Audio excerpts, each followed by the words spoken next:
1 Samuel 18. Depois dessa conversa de Davi com Saul, surgiu tão grande amizade entre Jonatas e Davi que Jonatas tornou-se o seu melhor amigo. Daquele dia em diante, Saul manteve Davi consigo e não o deixou voltar à casa de seu pai. E Jonatas fez um acordo de amizade com Davi, pois se tornara o melhor amigo de Davi. Jonatas tirou o manto que estava vestindo e deu-o a Davi, junto com sua túnica e até sua espada, seu arco e seu cinturão. Tudo que Saul lhe ordenava fazer, Davi fazia com tanta habilidade que Saul lhe deu um posto elevado no exército. Isto agradou a todo o povo, bem como aos conselheiros de Saul.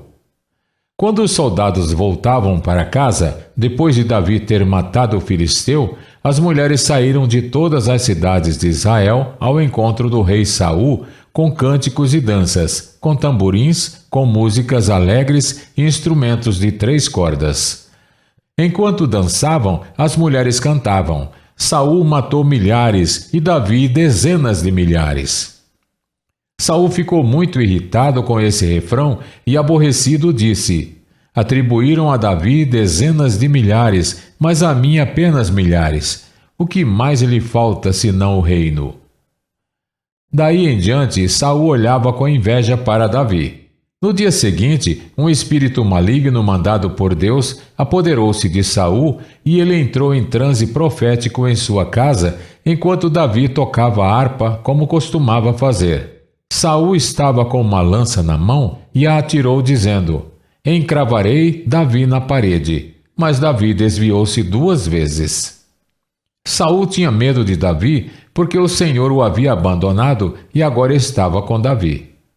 Então afastou Davi de sua presença e deu-lhe o comando de uma tropa de 1000 soldados e Davi a conduzia em suas campanhas. Ele tinha êxito em tudo o que fazia, pois o Senhor estava com ele. Quando Saul, como ele tinha habilidade, teve muito medo dele. Todo Israel e Judá, porém, gostava de Davi, pois ele os conduzia em suas batalhas. Saul disse a Davi: aqui está minha filha mais velha, Merabe. Eu a darei em casamento a você. Apenas sirva-me com bravura e lute as batalhas do Senhor. Pois Saul pensou: não o matarei, deixo isso para os filisteus. Mas Davi disse a Saul: quem sou eu e o que é minha família ou o clã de meu pai em Israel para que eu me torne genro do rei? Por isso, quando chegou a época de Merabe, a filha de Saul, ser dada em casamento a Davi, ela foi dada a Adriel de Meolá. Mical, a outra filha de Saul, gostava de Davi. Quando disseram isto a Saul, ele ficou contente e pensou: eu a darei a ele para que ele sirva de armadilha, fazendo-o cair nas mãos dos filisteus. Então Saul disse a Davi: hoje você tem uma segunda oportunidade de tornar-se meu genro.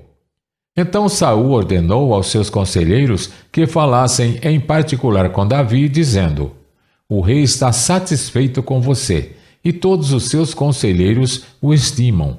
Torne-se agora seu genro. Quando falaram com Davi, ele disse: vocês acham que tornar-se genro do rei é fácil? Sou homem pobre e sem recursos. Quando os conselheiros de Saul lhe contaram o que Davi tinha dito, Saul ordenou que dissessem a Davi: o rei não quer outro preço pela noiva, além de 100 prepúcios de filisteus, para vingar-se de seus inimigos.